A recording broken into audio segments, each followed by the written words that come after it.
ሰላም ጤና ይስጥልኝ። እንኳን ወደ ማማ ሄልዝ ኤዱ በሰላም መጣችሁ። ማማ ስንል እናንተን ነው፣ የነገውን ትውልድ በጤና የምትቀርጹ ውድ እናቶች። እኛ በዚህ ቻናል ዓላማችን እናንተን በእውቀት ማብቃትና ጤናማ እርግዝና እንዲኖራችሁ መርዳት ነው። እርግዝና በሴት ልጅ ሕይወት ውስጥ ትልቅ የለውጥ ወቅት ነው። በዚህ ጊዜ የምንመገበው እያንዳንዱ ምግብ ለልጃችን የጤና መሰረት ነው። ዛሬ የምንወያየው በዚህ ጊዜ ዋጋው ተመጣጣኝ ስለሆነ ብቻ ጥቅሙን ዘንግተኑ ስለምንኖር አንድ ድንቅ ምግብ ነው። አዎ ዛሬ ስለ አጃ ወይንም ኦትስ በጥልቀት እንነጋገራለን። አጃ ለምን የነፍሰ ጡር እናቶች ሱፐር ፉድ ተባለ? ሳይንሱ ምን ይላል? አዘገጃጀቱስ እንዴት ነው? ሁሉንም ዝርዝር መረጃ አሁን እንጀምራለን። አጃ ዝም ብሎ ተራ እህል አይደለም። በውስጡ በርካታ ማዕድናትና ቫይታሚኖችን በአንድ ላይ አቅፏል። ለምሳሌ ለደም መፈጠርና ድካምን ለመቀነስ አይረን፣ ፎሌት ለጽንስ አእምሮ ግንባታ፣ ፋይበር ለሆድ ድርቀት መፍትሄ፣ ማግኒዚየም ለጡንቻ መዝናናት። ነፍሰ ጡር ሴት ከሌላው ጊዜ በበለጠ እነዚህ ንጥረ ነገሮች በከፍተኛ መጠን ያስፈልጓታል። አጃ ደግሞ እነዚህን ሁሉ በትንሽ መጠን መመገብ የምንችልበት ምርጥ አማራጭ ነው። የደም ማነስን መከላከያ ወይንም ዘ አይረን ፋክተር። በእርግዝና ወቅት የደም መጠን በ50% ይጨምራል። ይህ ማለት ሰውነትሽ ከፍተኛ አይረን ይፈልጋል። አጃ ተፈጥሯዊ የአይረን ምንጭ በመሆኑ ደምሽ እንዲጨምርና በእርግዝና ወቅት የሚሰማሽን ከፍተኛ ድካም ወይንም ፋቲግ ለመቀነስ ይረዳል።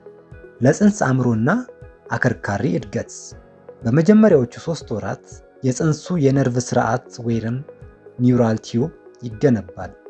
አጃ ውስጥ የሚገኘው የቢ ቫይታሚን ቤተሰብ በተለይም ፎሌት ልጃችሁ ከአካል ጉዳት ነፃ ሆኖ እንዲወለድና አእምሮ በትክክል እንዲያድግ ከፍተኛ አስተዋጽኦን ያበረክታል።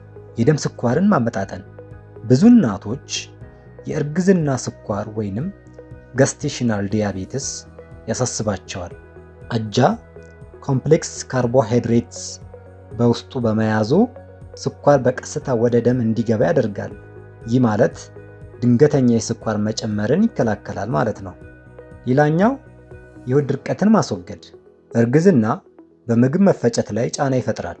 አጃ በውስጡ ቤታ ግሉካን የተባለ ልዩ ፋይበር ይዟል። ይህ ፋይበር አንጀትን በማለስለስ የሆድ ድርቀትንና የምግብ አለመፈጨት ችግርን በከፍተኛ ሁኔታ ይፈታል። የጡንቻና የአጥንት ጤና። በእግር ቁርጥማት የሚሰቃዩ እናቶች ማግኒዚየም ያስፈልጋቸዋል። አጃ ማግኒዚየም ስላለው የጡንቻ መሳሳብን ይቀንሳል። አዘገጃጀትና ጥንቃቄ። ውድ እናቶች አጃን ስትገዙ ፕሌን ኦትስ ወይም ተራውን ያልተቀነባበረውን ግዙ። በፋብሪካ ተቀነባብረው ጣዕም የተጨመረባቸው ወይንም ኢንስታንት ፓኬትስ የሚባሉት ብዙ ስኳር ስለሚኖራቸው ጥቅማቸው አነስተኛ ነው። አዘገጃጀቱም አጃውን በውሃ ወይም በወተት አብስሉ። ከዚያም ቫይታሚን ሲ ያላቸውን ፍራፍሬዎች እንደ ብርቱካን፣ ፓፓያ ወይም እንጆሪ ጨምሩባቸው። ቫይታሚን ሲ አጃ ውስጥ ያለው አይረን በሰውነታችሁ በቀላሉ እንዲመጠጥ ይረዳል። በለውዝ ወይም በቺሲድ በማስጌጥ የልጅሽን የአይንና የልብ ጤንነት የሚጠብቁ የኦሜጋ 3 ቅባቶችን መጨመር ትችያለሽ። ይህ ውድ የማማ ሄልዝ ኤዱ ቤተሰቦች አጃ ለእናንተም ሆነ ለልጃችሁ ጤና ትልቅ ስጦታ ነው። አንድ ሳህን አጃ ቀንሽን በደስታና በጉልበት እንድትጀምሪ ይረዳሻል። ይህ መረጃ ጠቃሚ ሆኖ ካገኛችሁት ላይክ በማድረግ ለሌሎች እናቶች ሼር በማድረግ አጋርነታችሁን አሳዩን። እናንተ አጃን ማዘጋጀት ትወዳላችሁ? ኮሜንት ላይ ጻፉልን። ለተጨማሪ የእርግዝናና የጤና ትምህርቶች ማማ ሄልዝ ኤዱን ሰብስክራይብ በማድረግ የቤተሰባችን አባል ሁኑ። ስላዳመጣችሁን እናመሰግናለን። ጤናችሁ ይጠበቅ።